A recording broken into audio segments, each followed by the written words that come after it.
nesse vídeo vou comentar um pouco sobre a participação da França na Segunda Guerra Mundial.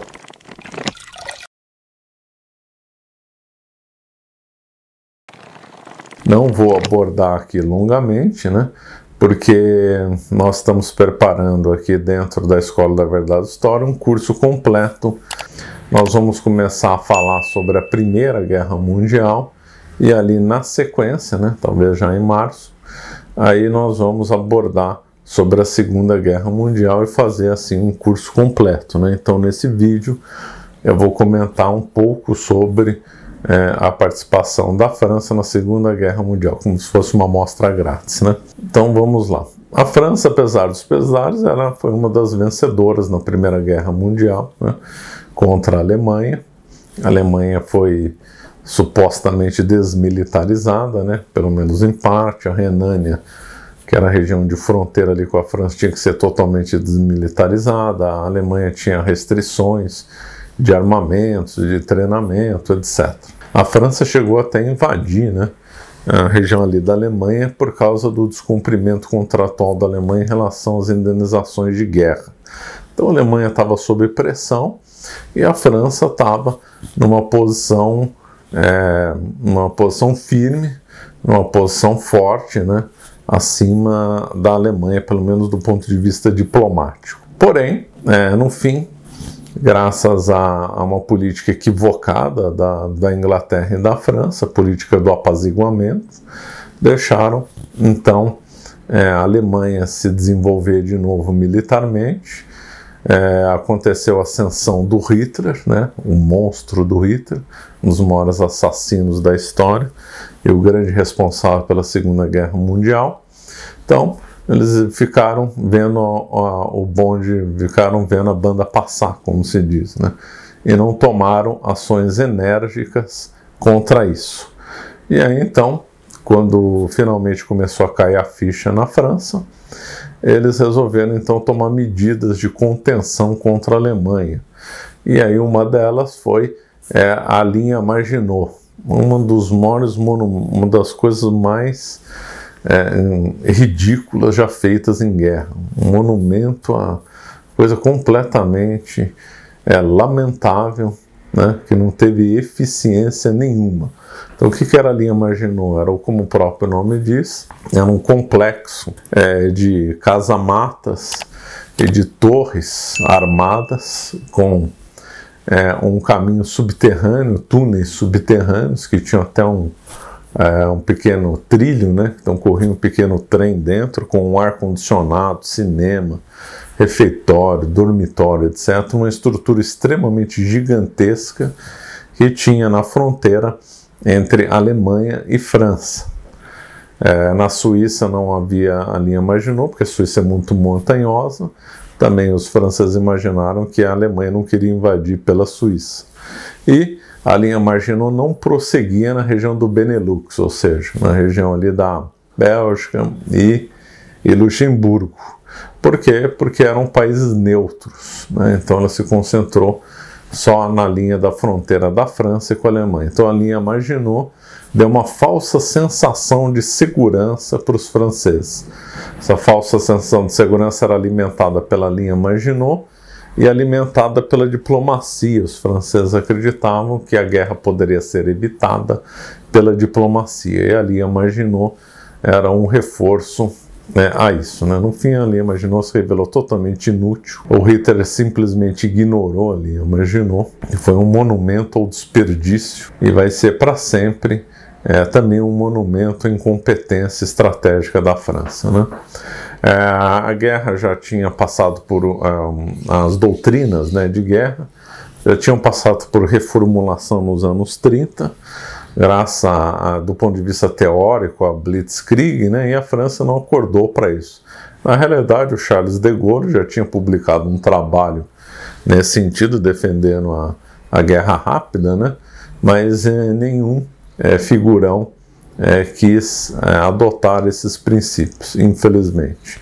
Teve gente no alto comando, mas do lado civil, que se interessou, mas os militares mesmos ficaram apegados a conceitos antigos, ultrapassados, conceitos de trincheira, e visões completamente antigas de guerra, enquanto que na Alemanha se adotou a Blitzkrieg, se compreendeu que os aviões poderiam ter um papel decisivo e também, principalmente, os tanques de guerra.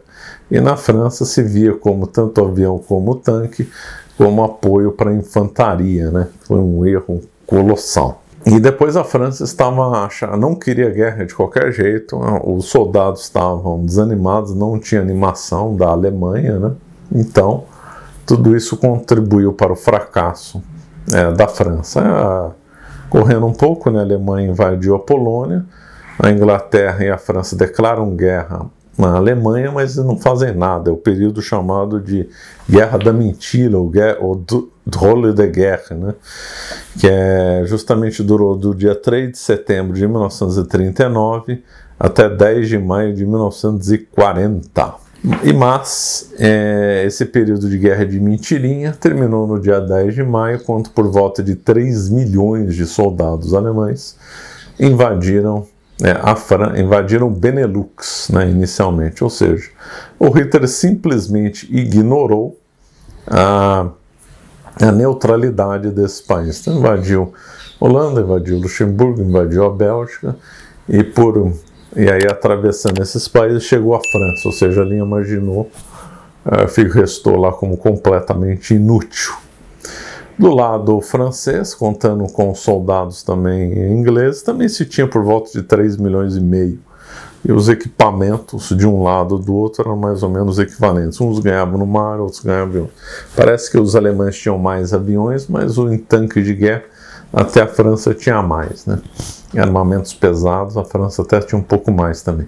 Porém, as técnicas de guerra alemãs eram muito superiores às francesas e dos aliados. Não dava nem para comparar. Treinamento, determinação, motivação e principalmente estratégia. A Blitzkrieg era um colosso, infelizmente, porque ficou na mão de um louco que era o Hitler, que aí conseguiu fazer suas vitórias graças a essas técnicas de guerra. É melhor que a técnica de guerra tivesse ruim, que a guerra não teria durado tanto e não teria matado tanta gente. Mas não podemos recontar a história, então a técnica era eficiente e se mostrou realmente, e na França, se mostrou toda essa competência, fora que os generais alemães também eram muito bons também, O Rommel, com a sua divisão fantasma, fez o caos nas linhas francesas.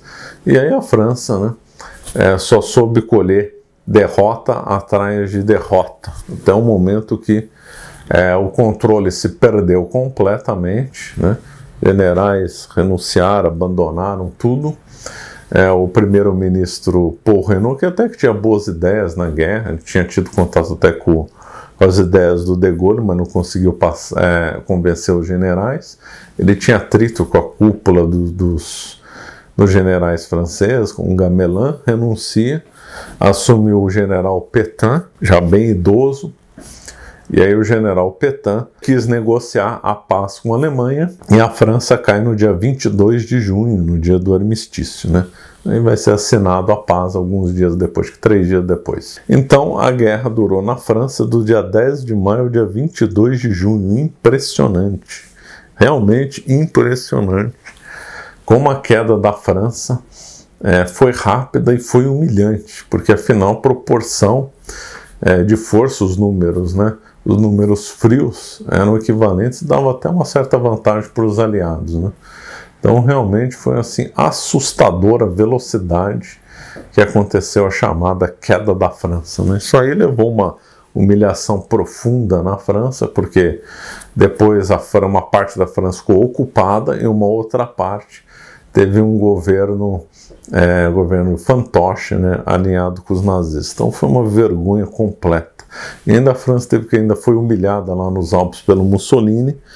O Mussolini aproveitou o finalzinho aí lá já em junho, final de maio, aproveitou a fragilidade da França e invadiu lá o sul da França para justamente colher os louros da vitória, já que ele era aliado com o Hitler. Então foi uma coisa assim vexatória para a França. Tudo isso nós vamos ver em mais detalhes é o ano que vem. Então isso aqui fica assim como uma amostra grátis. Lembro a todos que estamos na Black Friday na Escola da Verdade Histórica. Somente até o dia 30 de novembro o curso estará com 20% de desconto. Lembro a todos também que não vamos repetir mais essa oferta. É a última vez que o curso estará disponível por este valor. Para comprar, clique no link da descrição que está abaixo. Muito obrigado. Bom, se você gostou desse nosso vídeo, por favor, se inscreva no nosso canal e nos siga nas redes sociais. Obrigado.